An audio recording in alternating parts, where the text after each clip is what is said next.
And I'm so sorry, I'm at the airport, so we may have some other sounds, but I just want to, I'm so to you because I love the show, and I want to tell you a big congrats on Vikings Valhalla season 2. It's as intriguing and smart as ever, and I love it. Thanks, Manny. It's good to talk to you. You're welcome. Thank you so much.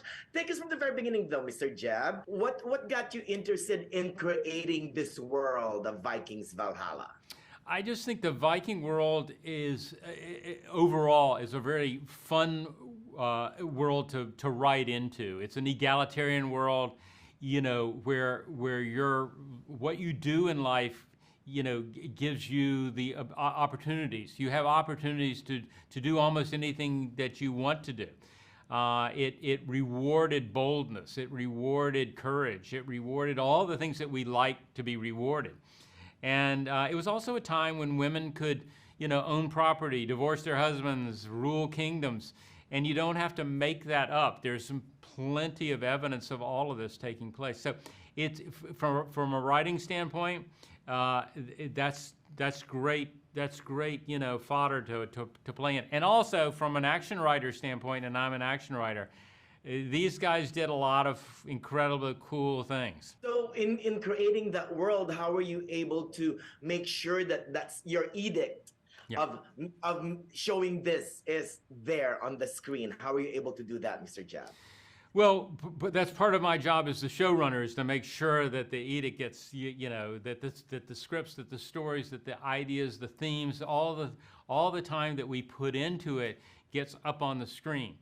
And we have a wonderful group of researchers and crew and armorers and costumers and everything to make sure that the authenticity is there.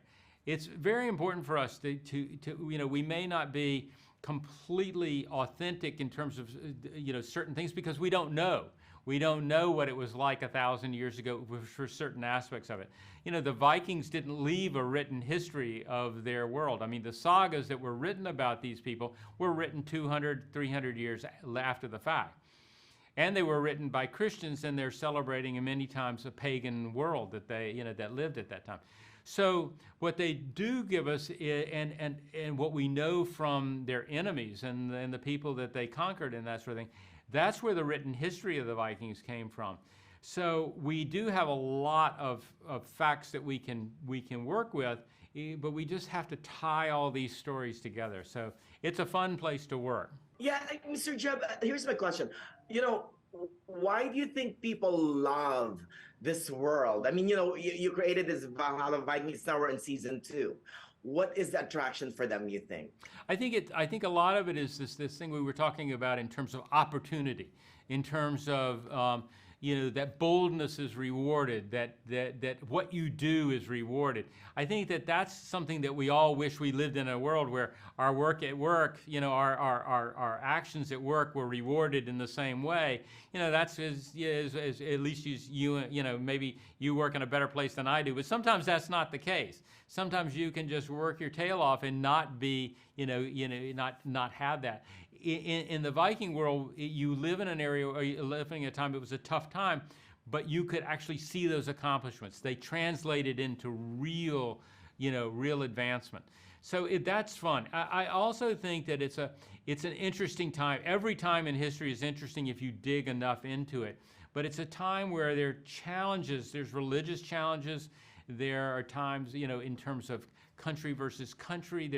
There's so many pressures that are on our heroes at this time that it makes it an interesting period to watch. Paint the picture for us, Mr. Jeb. Tease our viewers for season 2. What can they expect? Well, if they have seen season 1, they will know that it's an action show. They'll know that there's a lot of romance and also intrigue. That our story is a big scope story. That it goes not only from Scandinavia to London, but now in season 2 it gets even bigger.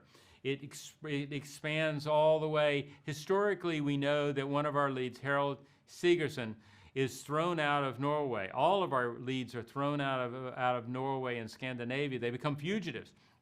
So Season 2 is an incredible road movie, so to speak, of a journey from Leif and Harold all the way down the Dnieper River to Constantinople. Constantinople had at that time 1 million people living in it.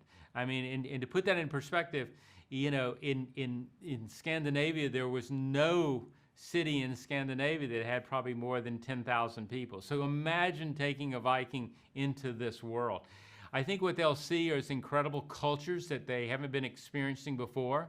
They'll see people, they'll see different colors, they'll see different religions. They'll be faced with all sorts of things that they hadn't been faced with when they were in Scandinavia. That's really, really neat. This idea of the Viking culture being taken out onto the road is something that historically is accurate, but I want to see how our heroes deal with that. Exactly. Well, thank you so much, Mr. Jeb, and I hope to see season 3, okay? I hope so. Well, it's already in the can, so you will see it, okay? Yay! Good luck, and thank you so much, and congrats on everything, okay?